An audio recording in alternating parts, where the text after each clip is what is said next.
Mike, you have cross-examination questions? Yes, Your Honor. Good afternoon, Mr. Montoya. I just have a few questions for you today. It is true that you are the chief historian for the Rathbone Cops and Family Foundation and Trust, correct? Correct. And as the chief historian, it is your responsibility for maintaining its records, correct?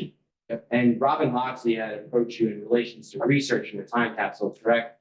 Correct. And on many of these visits from Robin, he was joined by Connie McLeod, the defendant, correct? Like I said, just for a little bit. And according to your statement, when Robin and Connie are researching the Rathbone Cops and family, as well as the details connected to the time capsule, you state that Connie went over every detail, reading every diary entry, every letter, correct?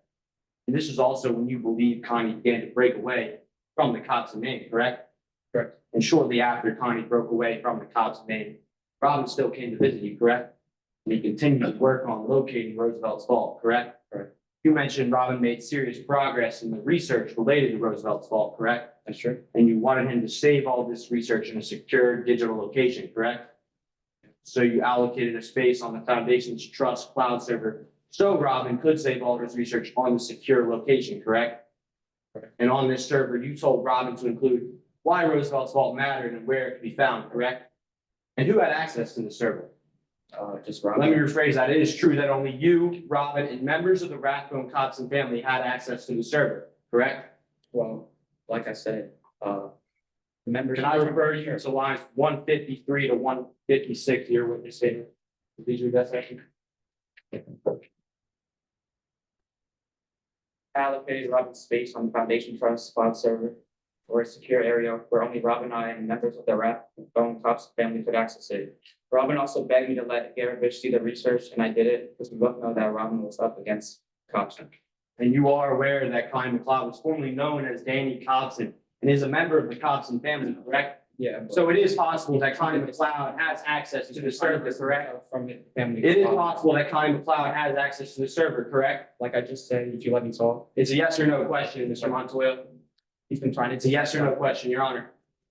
Well, You need to answer, the question posed is a yes or no question, you need to answer in the affirmative or the negative. It is possible that Connie McLeod has access to the server, correct? can you do that? It is possible that Connie McLeod has access to the server, correct? Right. Were you afraid at all that anyone would gain access to the server? No. I mean, you say that no one had cared about Roosevelt's vault in years, correct? Yep. Moving on, it is true that Robin Loxley had narrowed down the location of Roosevelt's vault to about 3 or 4 locations, correct? And he came to you asking to dig those locations out, correct? Yep. And you said no because you need a team of experts in structural engineering assessments in order to proceed with digging, correct? Right. So instead, you put together a grant request for the Foundation Trust to possibly proceed with digging up the time capsule, correct? And it is at this time that Robin is competing to enter the prestigious honor society known as ZIP, correct? And he begged you to let Ali Garavich, the pledge master, see his research because this was his exercise of excellence, correct? Can you repeat that? Robin begged you to let Ali Garavich, the pledge master of ZIP, see his research because this was his exercise of excellence, correct? I refer you to lines 155 to 156 of your witness statement. Did I already read this? Read it again. Robin also begged me to let Garavich see the research, and I did it. We both knew that Robin was up against the cops. So he begged you to let Ali Garavich see his research, correct? Yep, that's what I said. And you did give this research, correct?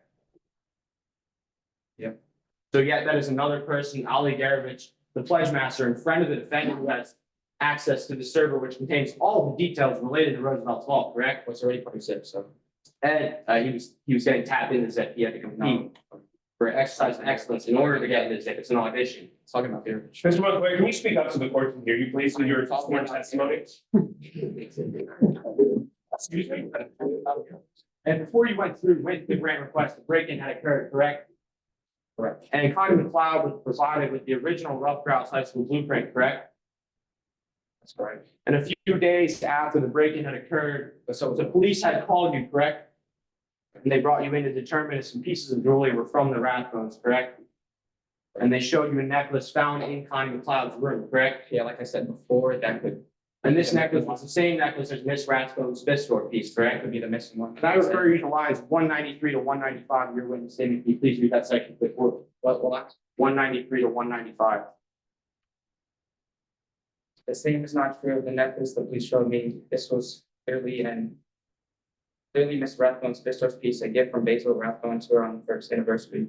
Robin's research had been correct. Alan put it in the time capsule. So you say this necklace found in Connie McLeod's room was ineluctably a match of the same necklace Ellen Rathbone had put into the time capsule, correct? I can do that. So you say that this necklace found in Connie McLeod's room was ineluctably an identical match of the same necklace Ellen Rathbone had put into the time capsule, correct? If no further questions, Your Honor. Yeah. Thank you. We will now hear closing statements